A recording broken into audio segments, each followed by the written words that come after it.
دلجویی و دلبندی چون شهر سمرقندی، بر خنده اگر آیی چون شهری بخارا.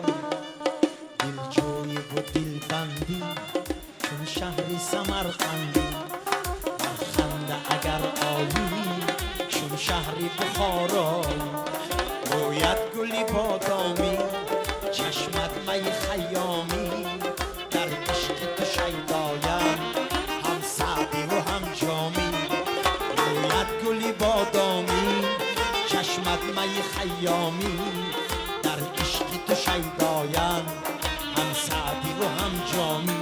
ای دلجویی و دلبندی چون شهر سمرقندی، بر خنده اگر آیی چون شهری بخارایی.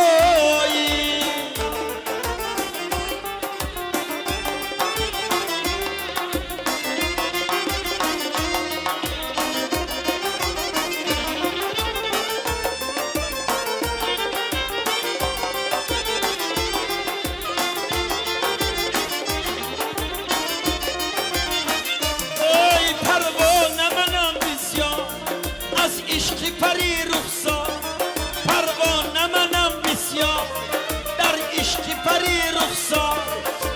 پر زده گشتم پیر، پروانه کند آن یار. پر زده گشتم پیر، پروانه کند آن یار. دلجوی و دلبندی چون شهر سمرقندی، بر خنده اگر آیی چون شهری بخارایی. شهری بخارایی، در دیده و در سینه بود جایی دوشنبه.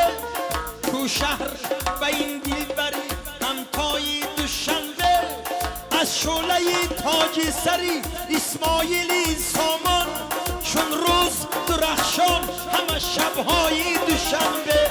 دوشنبه دوشنبه این رودکی و عینی همه ردی بلایم، هم پیکری فردوسی و سینای دوشنبه.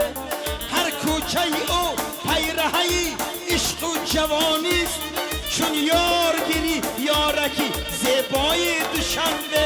دوشنبه دوشنبه دوشنبه دوشنبه